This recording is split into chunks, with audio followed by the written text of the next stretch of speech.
ಅನುಭವ ಸಹಿತ ನಮ್ಮ ಸರ್ಕಾರಗಳು ಯಾಕೆ ಹೆಸರುಗೊಳ್ತಾ ಇಲ್ಲ. ಈ ಎಲ್ಲ ನೆಲೆಗಟ್ಟಿನಲ್ಲಿ ನಾವು ಮೇಲೆ ಹೇಳೋದೇನಪ್ಪ ಅಂತಂದರೆ, ಈ ಖಾಸಗೀಕರಣ ಅನ್ನುವಂಥದ್ದು ನಿಜವಾಗಿಯೂ ಈ ದೇಶಕ್ಕೆ ಬೇಕಾಗಿತ್ತಾ ಅಂತೇಳಿ. ಯಾಕಂದ್ರೆ ನಾವು ಇತಿಹಾಸ ತುಂಬ ನೋಡಿದ್ದೀವಿ, ಇಲ್ಲಿ ಬಡತನ ಹೆಚ್ಚು ಇರೋದ್ರಿಂದ ದುಡ್ಡು ಒಂದು ಕಡೆ ಕೆಲವೊಂದು ಕಡೆ ಅಷ್ಟೇ ಸಂಗ್ರಹ ಆಗೋದ್ರಿಂದ ದುಡ್ಡು ಸಂಗ್ರಹಿಸೋವಾಗ ಇಲ್ಲಿ ಪ್ರಾಮಾಣಿಕವಾಗಿ ತನ್ನ ಬುದ್ಧಿಮತ್ತೆಯಿಂದ ದುಡ್ಡದ ಗಳಿಸಿದಂಥ ದುಡ್ಡು ಇಲ್ಲಿ ಇರುವುದಿಲ್ಲ. ವಿಶೇಷವಾಗಿ ಬಡ್ಡಿ ಆಡೋದು, ಮತ್ತೆ ನೋಡೋದು, ಅಥವಾ ಪಿತ್ರಾಸವಾಗಿ ದುಡ್ಡು ಬಂದಿರ್ತದೆ, ಆ ದುಡ್ಡು ಇಟ್ಕೊಂಡು ವ್ಯವಹಾರಗಳು ಮಾಡೋದು ಇಂಥೆಲ್ಲ ಮಾಡ್ತಿರ್ತಾರೆ.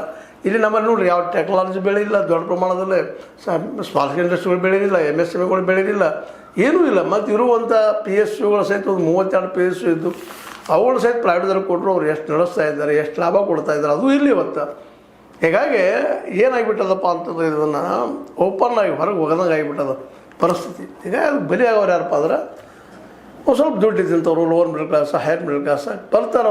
ಅವ್ರು ಎಷ್ಟು ಗಳಿಸ್ಬೇಕು ಅನ್ನೋ ಆಸೆ, ಆ ಆಸೆಗೆ ಬಲಿಯಾಗಿ ಇಂಥ ಎಲ್ಲ ಏನಪ್ಪ ಅಂದರೆ ಕಂಪ್ನಿಗಳಿಗೆ ಬಲಿ ಆಗ್ತಾ ಇದ್ದಾರೆ.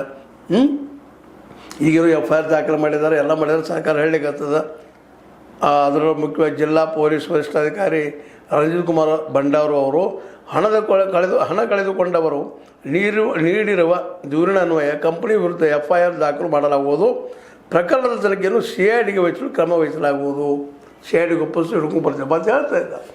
ಅದು ಎಲ್ಲ ಘಟನೆ ಆಗದ ಪೂರ್ವದಲ್ಲೇ ಆ ಕಂಪ್ನಿ ಬಗ್ಗೆ ಅದರ ದುಡ್ಡು ಹೂಡಿಕೆ ಮಾಡ್ಕೊಳ್ಳಿಕ್ಕೆ ಪ್ರಶ್ನೆ ಮಾಡಬೇಕಾಗಿತ್ತು, ಕೇಳಬೇಕಾಗಿತ್ತು.